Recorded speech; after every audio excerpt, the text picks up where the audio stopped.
Creative Economy Council of the Philippines, seeking to promote Philippine creative industries in international markets, Ogilvy Consulting Asia's President, Mr. Paulo Mercado.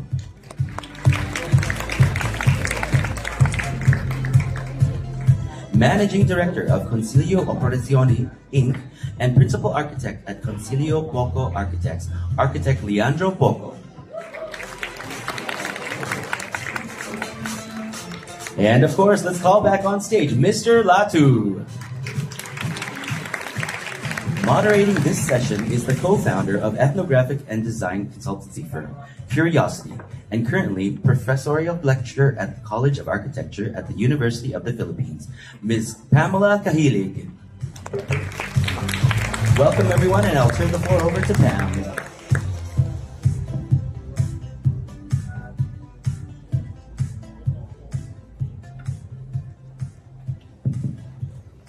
Hi everyone, good morning. It's great to be moderating this session for the third time in the row. So if there are people here who have been attending since 2021, hello and hello to all of you, and hello to everyone who are newcomers to this event. So we have an amazing and stellar panel this morning.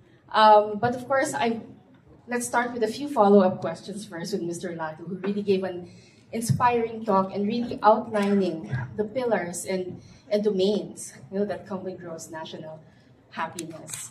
And I also want to thank Mr. Lhatu and Bhutan personally, because as someone who teaches climate and does research in climate and disaster resilience, it's a topic that often brings a lot of anxiety and despair, especially now that we're living in climate extremes. And we know here in the Philippines, we've ranked #1 in the World Risk Index, partly because of our exposure to climate change. And whenever my students or my research participants feel despair, I always bring up Bhutan as an example.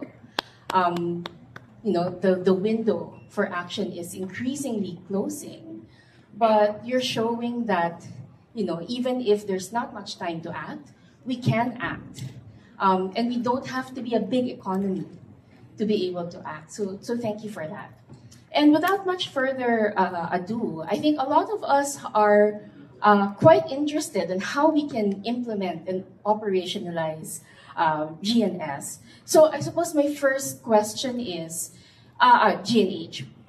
When we embrace GNH, when Bhutan embraced GNH as its kind of government philosophy, this, of course, bucks the trend because the wider community of nations still adopts GDP. So my question is, and Bhutan as part of this the international community, does adopting GNH, gross national happiness, present any barriers for Bhutan to connect with the wider community? Thank you very much. Yes, I think with the modernization, this is a challenge, definitely. But I think since this philosophy has come from the leadership, a very top, His Majesty the Fourth King, at the time he was always, he used to meet our people, discussing on the plans, 5-year plans. He would travel the whole country and call the whole the district's population. He will travel district-wise, and he will have this kind of audience, like over 4,000 or 5,000, people called there. Then he will just talk from here on the plans and projects, and then he will let people talk, also give their views, whether what he is planning would bring benefits to the country or to their well-being and happiness. What would they want? So every time, in fact, he traveled across the country, he only asked, what do you want? But people all the time responded like, we want happiness and peace. They did not really think about development or economic development at that time. Since it has come from the very top, I think it is not really difficult for Bhutan to really pursue this, this philosophy. And at the same time, I think now this philosophy is gaining a lot of international attention, a lot of popularity. So that means I think this is going to work. And even in Philippines, I think we can. as I said in my talk, it's just about the mindset. I think a very clear mindset that we should have to change the system change. This is a new system probably for Philippines in case you wanted to adopt the gross national health business philosophy. But not totally you would like to do this because it will not work in your context. You will have a different context. But then how to juggle between those things? So like time use I was talking about. So this will be a very important element about how you promote, you know, the employees' well-being that way, giving enough time, enough breaks.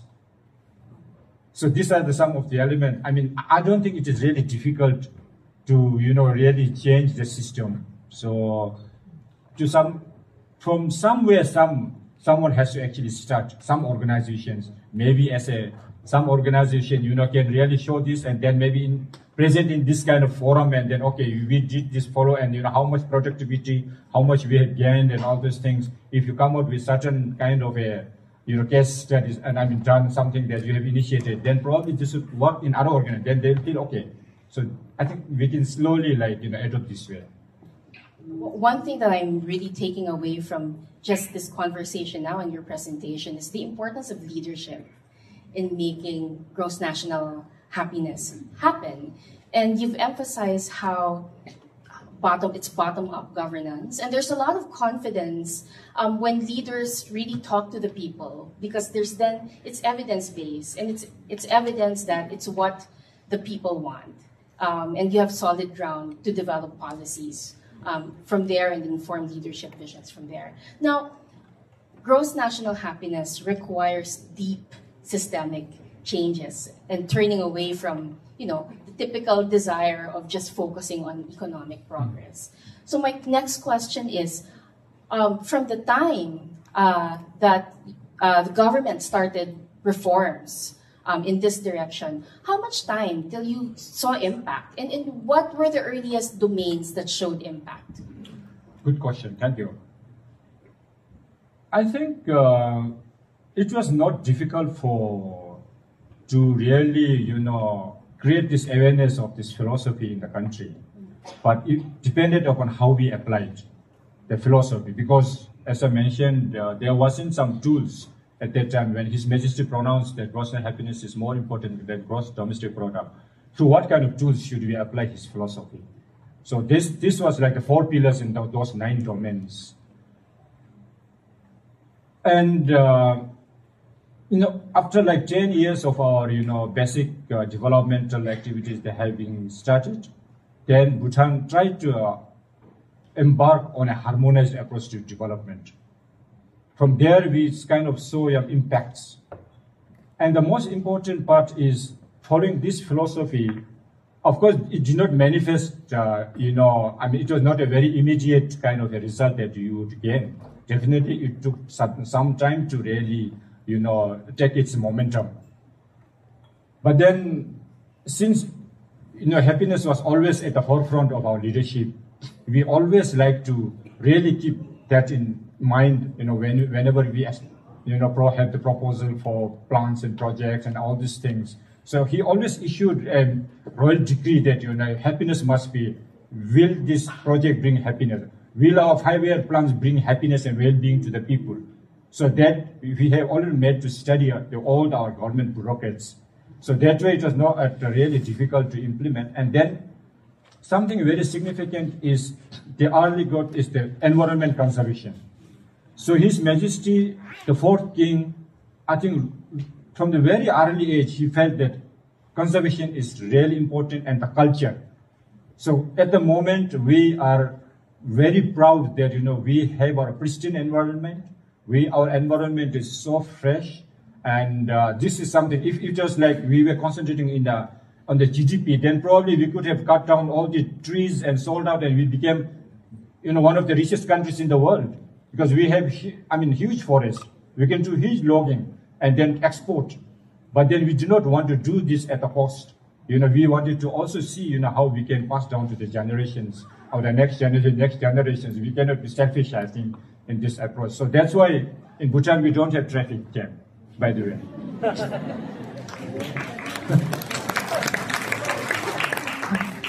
Thank you so much for mentioning the environment, because that was one thing that struck me a lot in your talk. I mean, 60 to 70% forest cover in this day and age, that is a feat. Yeah. But at the same time, agroforestry is a main industry of Bhutan.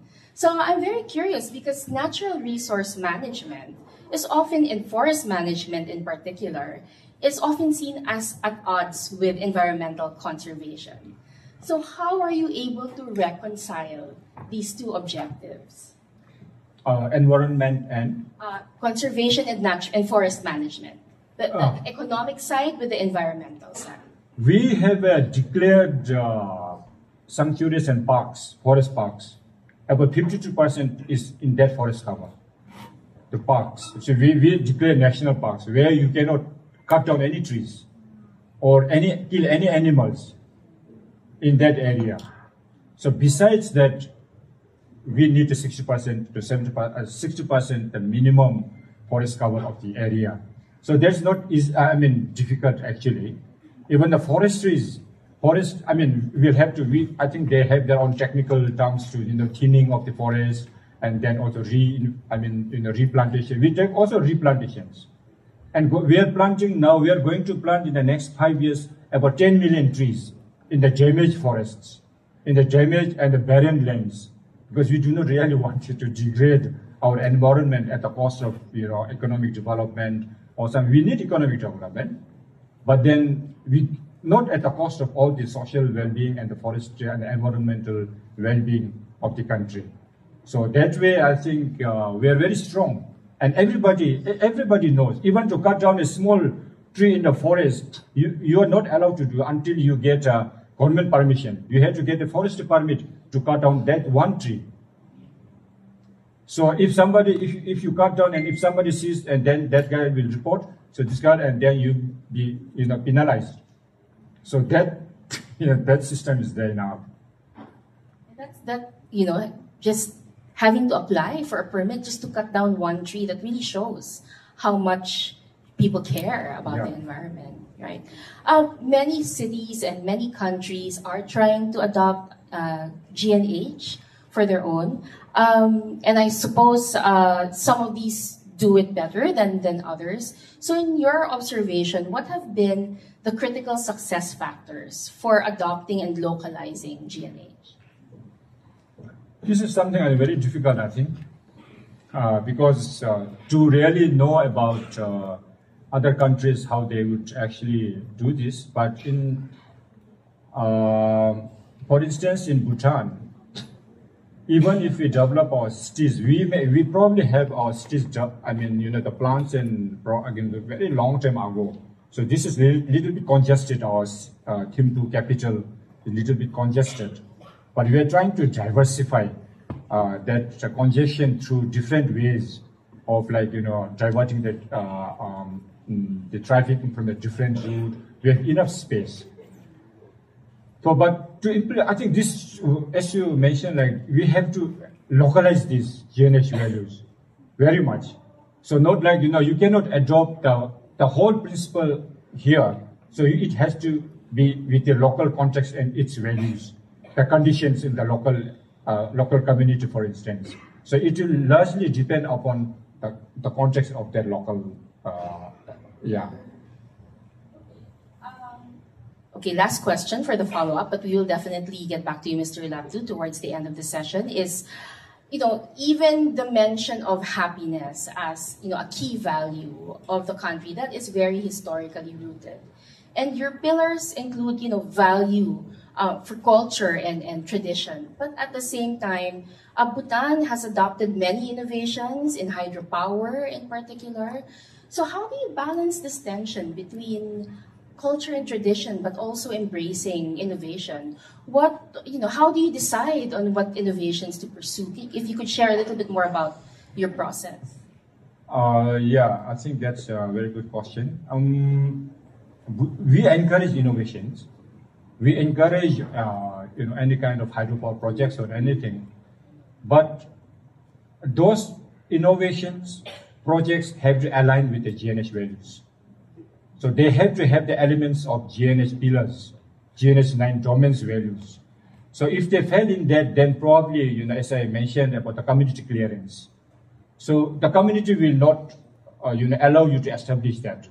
Then we will have to study the religious sacred places, for instance, if it is going to disturb the locals' religious, beliefs. So then there, if it is feasible, if the community allows us, then probably we would, conduct some rituals to appease the deities, their local deities. But then more so, we also do a lot of environment impact assessments. Whether this project is also going to affect this ecology of the locality. And the locals, we also know that whether this project will bring us pollution. If they think this is going to bring pollution, they will fight. They will even go to the court, even if government forces them, we wanted to establish this project. No, they'll take to court. We don't want this project because this is going to affect our well-being and this is not going to bring benefit. But of course, in terms of employment and opportunities, all the things, there will be there.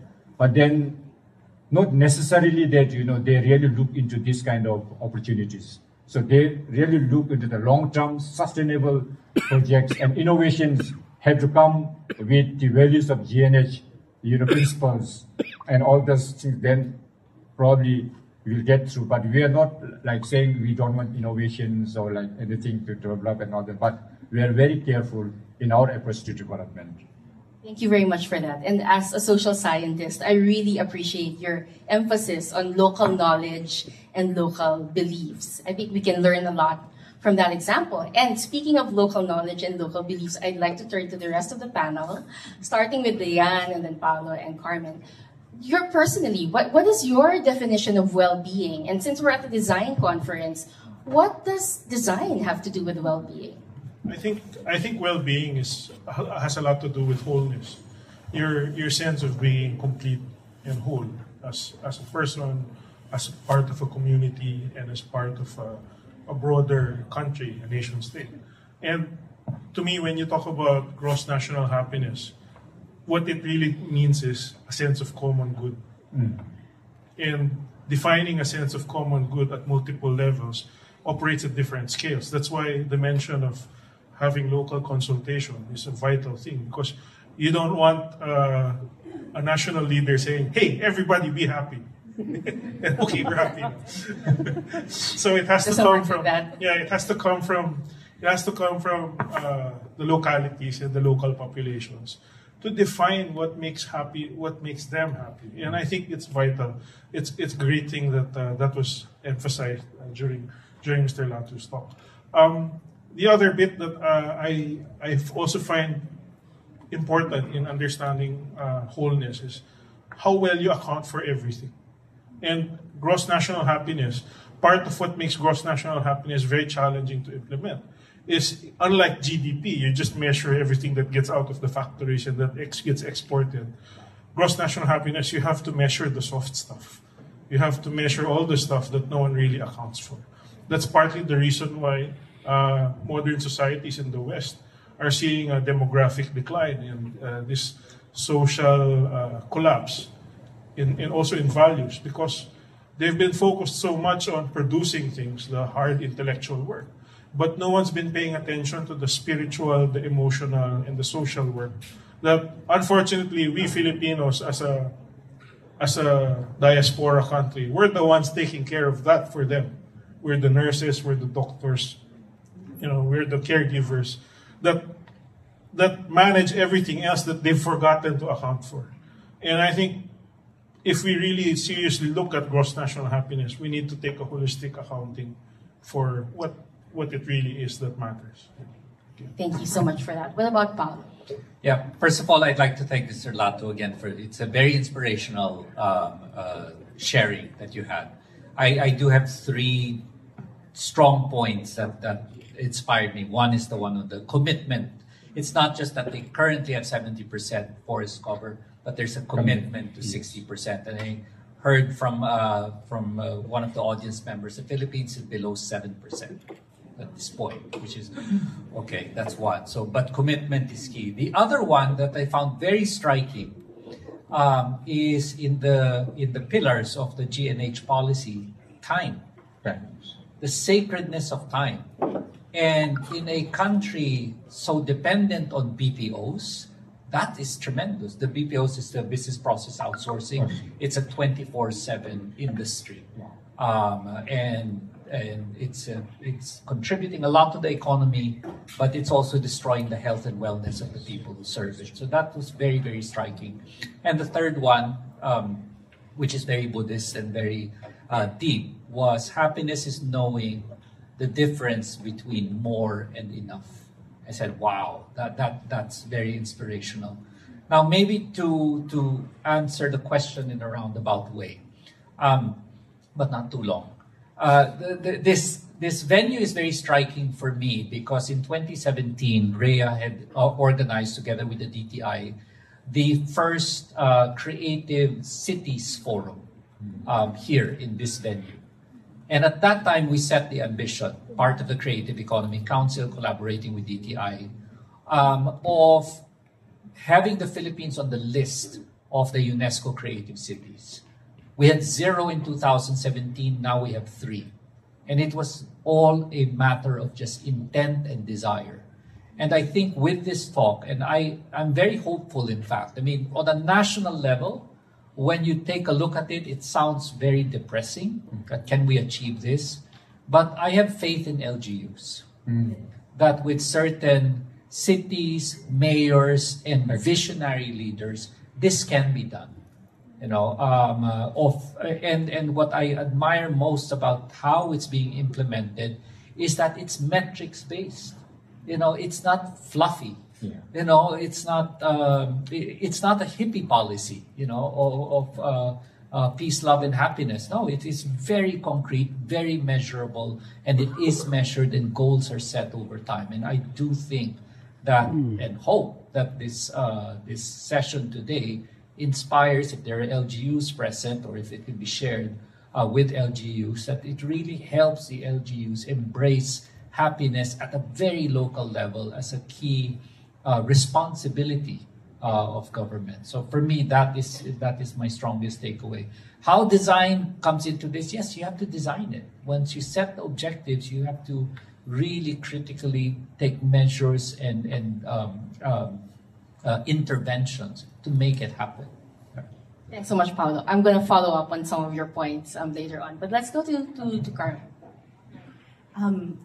Mr. Lhatu, thank you so much. I think we are all inspired in this room, not only to visit Bhutan, but maybe even to live there. It sounds like utopia, if you would only allow us. But I always tell my children, if all the good Filipinos left, then who would remain to make the change? And I always really say to be the change that we wish to see. I think I've been invited today as a member of the panel to explain to you about Minarco. So Minarco Development built Minaro Tower. I am not an architect. I am not an engineer. I have nothing to do in construction. In fact, I love wellness. I did nonprofit work, but my father challenged me to build on a building simply because I love land and love to. I just love real estate, but not necessarily construction.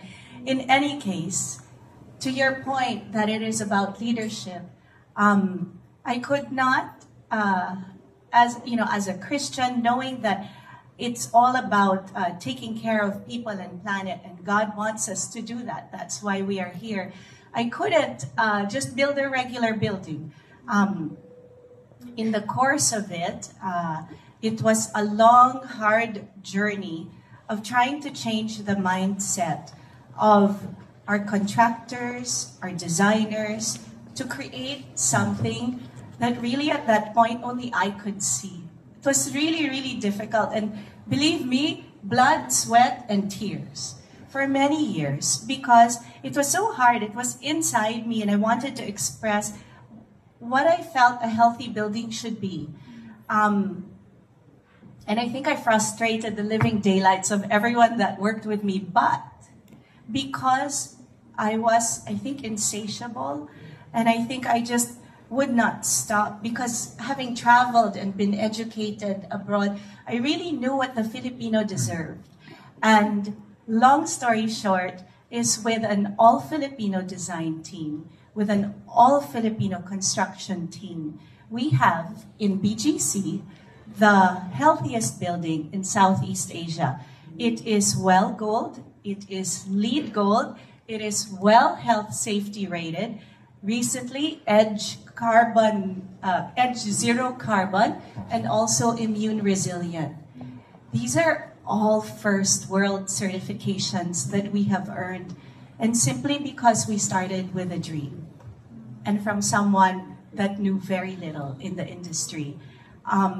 So I do agree that it is possible. I agree it is not only possible, but I would love to make a challenge here today and say, you know, in 5 years maybe, right, we will be able to say, maybe even BGC, I hope the mayor is here today, what do you think, you know, will be a happy place, or even Metro Manila at that. Happiness or wellness for me, it's very multifaceted, as was explained. There is a personal side to it. Physically, right, physical well-being, I think we all know to measure that. We all go to the doctor, we check our blood pressure. There's also mental, emotional well-being that we learned during the pandemic especially.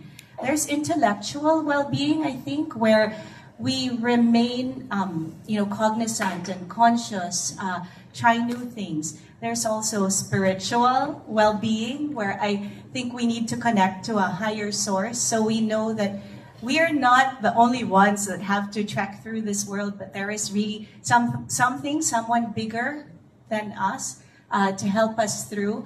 There's financial well-being. There's also social well-being. So there are many facets and to all of this, and I really thank you for sharing that.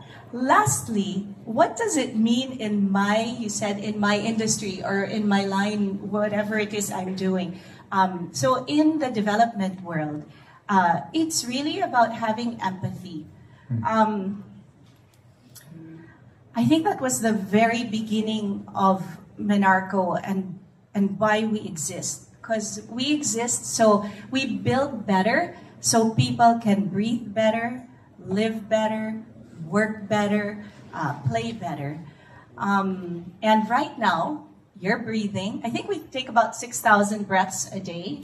And if you are not in a healthy space, we are all probably breathing 3% of each other's, whatever the other person breathed out, right? We have seen so much productivity that comes with a healthy space. And basically what that means is we have sunshine without the heat.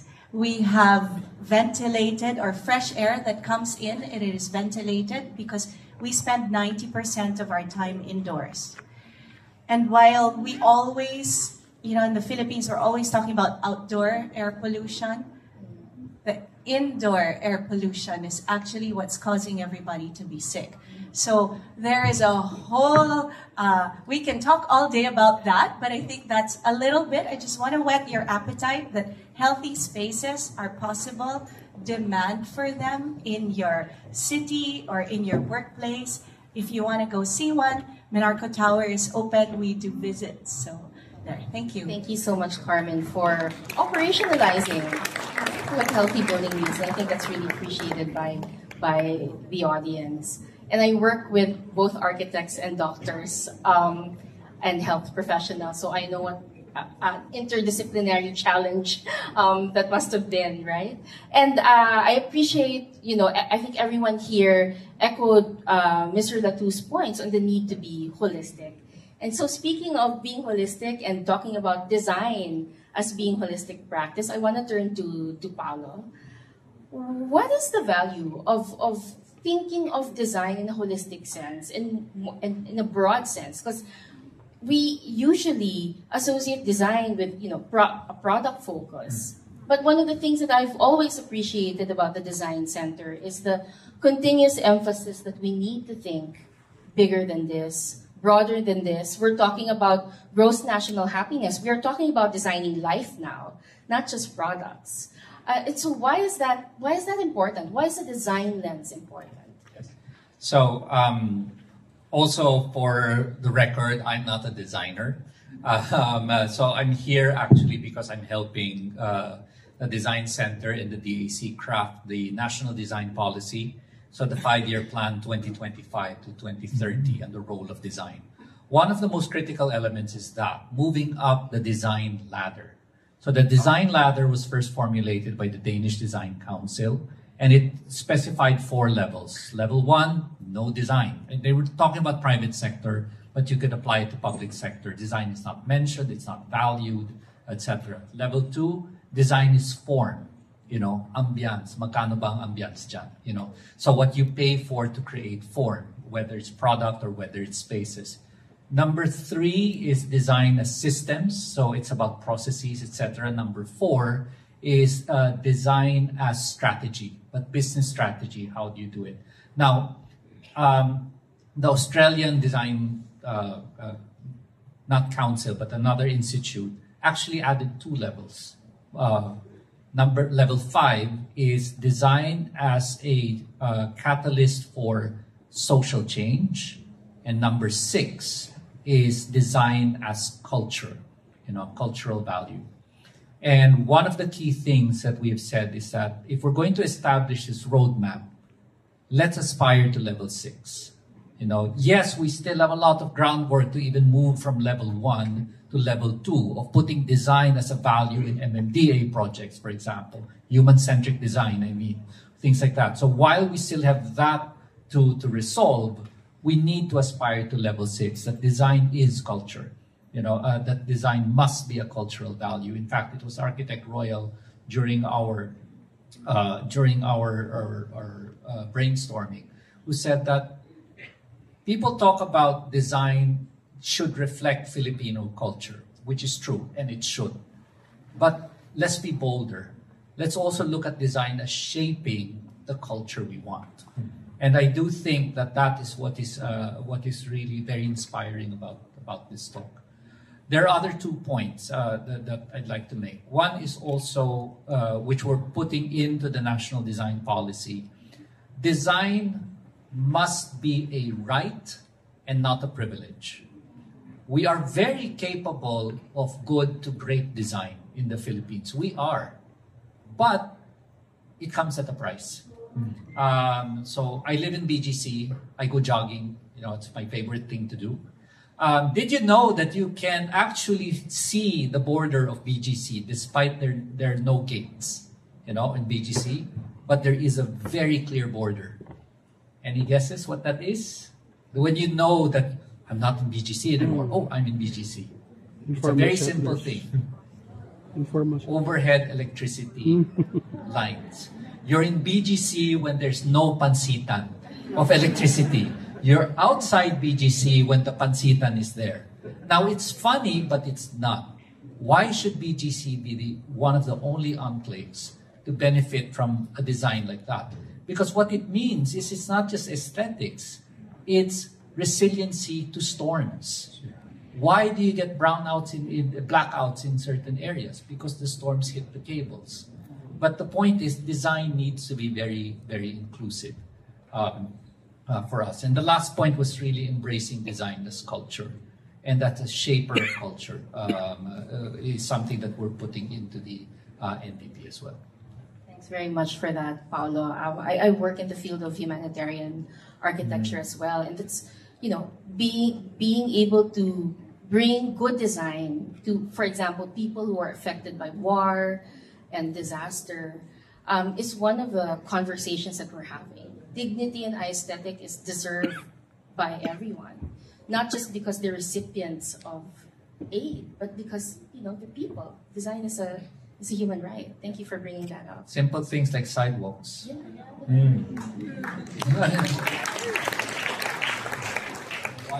Why does BGC have it and other communities don't? What?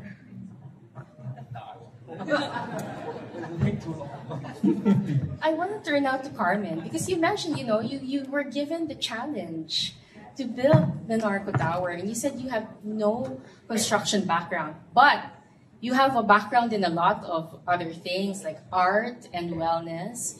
And as a leader, how do you draw from your, I would say, transdisciplinary background? And the reason I want to emphasize this is we're living in a world of wicked problems where, you know, it's hard to define what the problem is, what the end of the problem is, what the solutions are.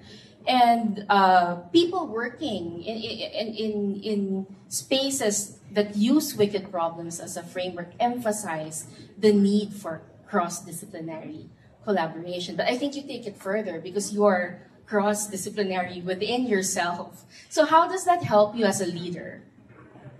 Wow, that's such a great introspective question. So let me share about my history. I grew up here, but I studied abroad. I studied in the States, came back, studied in Japan as well, studied in Florence, in Italy, and have lived in different parts of the world.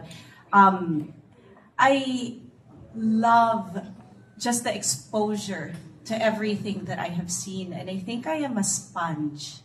I like to take and learn from different cultures and different people. When I'm walking even just anywhere, actually even in BGC, I'm always just looking around and really absorbing what is out there, because we can learn from even the littlest of things, even to the most beautiful of countries, probably like Bhutan, which I would love to visit. I want to share that again.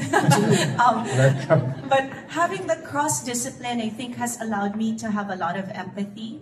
In my 20s, I would go to the provinces to do medical missions with GMA Network. So there was a time when there was a drought in Davao, and I worked with the late Ambassador D to do, it's called Tabang Mindanao, because we had to help them and also the communities. So the empathy, I think, is really what I take with me as I get exposed to all of these things. And I bring that with me with whatever it is that I do, whether it be building a space. Right now we're working on a project and they're healthy homes in Quezon City. And I'm very excited to launch that, because typically what I've seen in Quezon City, you can validate this, it's a plot of land with a road in between, and then the houses are there is nothing else, right?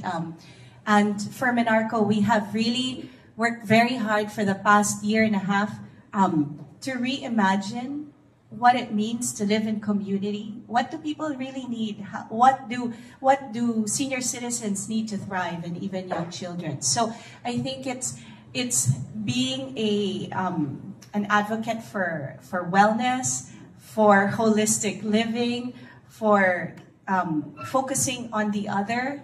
And I cannot agree more, lastly, about how much is enough, right? And for me as a developer, because I have a nonprofit background, which, whether it's good or not, I think it's good, because I'm not trying to squeeze every peso.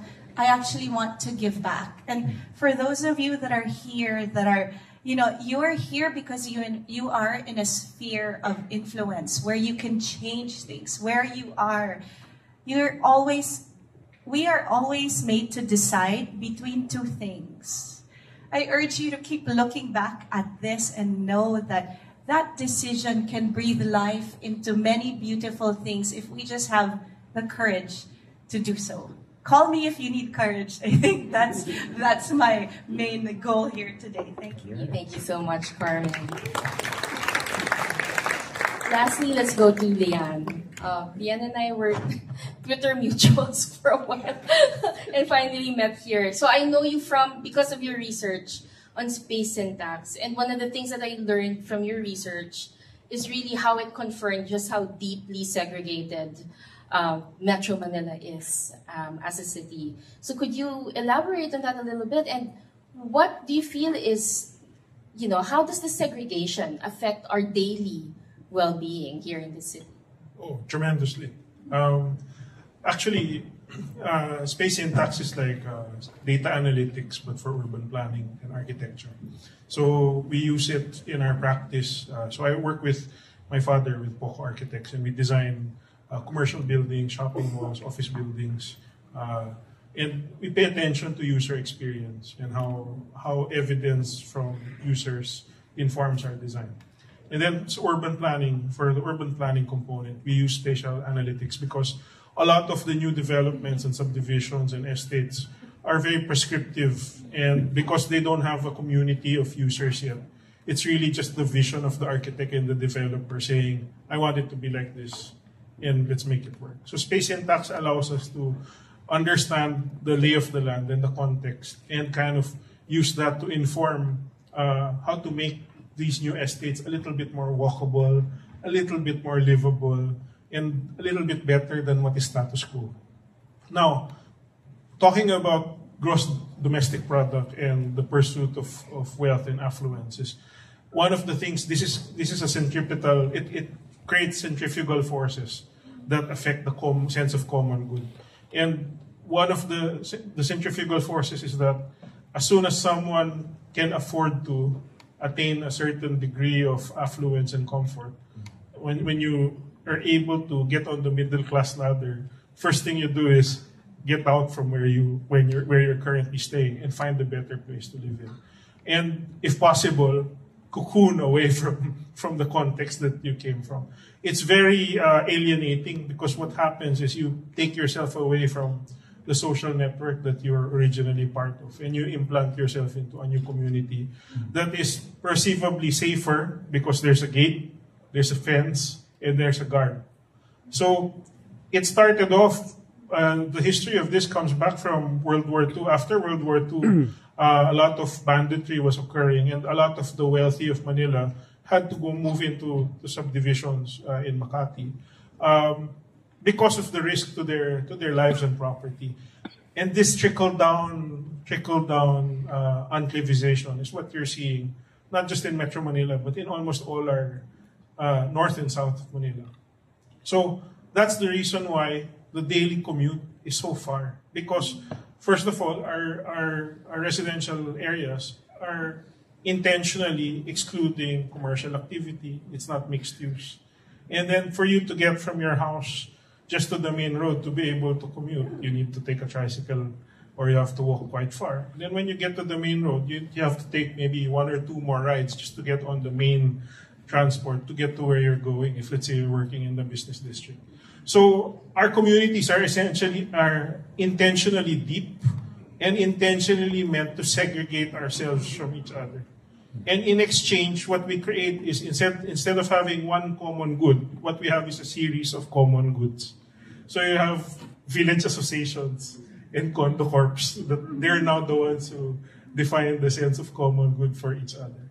So you can see that I think this will be a challenge also as Bhutan evolves and pushes and looks for economic opportunities for its young citizens. It's because when we move the economic ladder, this is a natural instinct. It's happening all over. You look at Japan, you look at Korea, you look at China, you look at the States. We're all repeating the same thing, the same mistakes. So the question is, how do we reestablish and pull that back, that sense of community back, at least on a local level? So, I think that's one of the biggest challenges that we're trying to bring in using these analytical methods. Just some, top of head planning guidelines. People say a walkable community has sidewalks and has parks. Actually, that's just one part of the equation. You generate more walkability if you have more than 4 or 5 different land uses just from your door. So if you say you live in a subdivision, you count how many land uses there are. It's just all houses and parks. So that's just 2 land uses. Naturally, you won't walk. If you have a car right at your garage, why would you even walk? You just take the car. So we have a first mile and last mile problem. The first mile is from the door of our house to public transport, and then last mile is from the terminal to where we work or where we go to school. That's where urban planners need to splice it together it's so important that it has to go beyond architects and urban planners. That's why design is too important to just leave it to designers. That's why I think it's great that other sectors are represented. I think I wanted to emphasize this because I don't want it to be a downer. We all know we're very balkanized. We're all very enclavized. And we are very segregated intentionally. But there are ways to fix it. The challenge is leadership. We need people who have this sense of noblesse oblige to give back and to lead efforts and to define, no, this is how it is now. We've had enough. This is how it can be. We'll make it work. Yeah, thank you. Thank you so much for that. I just want to respond to that with 2 points. First is, because the neighborhoods are so segregated, the public spaces are also so segregated, and I think that is affecting our sense of the common good. So much so that if you live here in Metro Manila and you're upper middle class, what are your opportunities to encounter the working class that is not in the framework of them being a server or an attendant or a beneficiary in philanthropic activity? I think that's where business districts come into play. Because one thing that I experienced when I was living and working abroad in London and in Singapore is that there's a conviviality of being an anonymous person walking the street and then meeting people from different backgrounds. Here kasi in the Philippines, when you walk the street where you live, usually you're meeting people almost exactly like you. So when you work in the CBD and you go for lunch, that's actually the real time where you're in the sea of different personalities, different backgrounds. And if you have any empathy, then you'll pick it up. But if you're dense, then if you're focused on your own domestic product, then you won't notice it. Paolo? Yeah, maybe just sharing an experience. Since I helped with the first UNESCO Creative City, Baguio has become my second home. In fact, I live most of the time there. And I must say that Baguio is one of the rare cities where this happens. And it is not unlike BGC, which is essentially a special economic zone, in its own way. Baguio still retains that. And you cannot discount the centrality of Burnham Park and how it has become the melting pot, how it continues to be the melting pot and the center of life of the city. Yes, it has its problems, congestion, traffic. Actually, by the way, it's not Baguio that has the traffic. It's people from Manila coming to Baguio that cause traffic. When you're there off-season, wow, it's great. And Baguio has sidewalks, by the way, all over. But I guess the key point is that it's not about infrastructure. It's about the sense of community and that sense of that this is our city to take care of together and that we need to take care of each other. And I think it also has to do with being a mountain people, where when a place is prone to disaster, like landslides and something I learned, road slips and things like that, devastating earthquakes and storms, people come together and say that community really matters and this is something you need to take care of, not just at the government level, but really at the societal level. So that's why I think that's my inspiration for saying, I think LGU should really think through this and adopt it, the Gross National Happiness Agenda. Baguio is fantastic. The funny thing about Baguio is when you talk to the urban researchers, urban academics field, urban humanities field, they say Baguio is very organic. The funny thing is, it's very top-down because it's a master planned city by Daniel Bernal. The only difference is that the planning was laid and then people stepped back and let the citizens and the economy shape the context. So, but the underlying latent aspects is actually master plan. May I share something? Over the pandemic, I lived actually in San Juan, in La Union. That is a very organic. place, not mountainous, but beach. And the community is really amazing, where there was no distinction. People were supporting each other, and there was no money exchange or very little. It was about energy exchange. So people would provide goods and services for each other, and there was a really great form of community there. Thank you so much for that. And on the point of community, we really need these public spaces that build communities, because communities are the first line of defense when it comes to disaster, not the government. On average, it takes 24 to 72 hours for aid from the government to come through in the event of disaster. And this is not just the Philippines, this is across the board. Yep. So really, we need strong communities, strong unified communities. So thank you so much to our panel. I just really want to wrap up by highlighting some of the key points that I picked up from the discussion. Maybe just one or two. The first is the idea of ontological design. So ontology is the branch of philosophy that talks about what it means to be in this world. And when we say ontological design, what we mean is what we design designs us back. I think this was something that Paulo emphasized earlier. And it is desire around which we design. So if we are desiring things that are unsustainable for us, that is going to come back to us tenfold later on. But in contrast, when we design around happiness, when we design around socio-economic well-being and the environment, as what Mr. Lhatu's talk said, that also comes back to us tenfold. So I suppose I will end with a reflection on desire. Desire in itself is not bad. It is neutral. It really depends on what we desire. And this is an urgent time for us to revisit our desires, understand which desires we need to let go of, and which new desires need to take place and need to inform our lives. Thank you very much, and please give our wonderful panel a round of applause.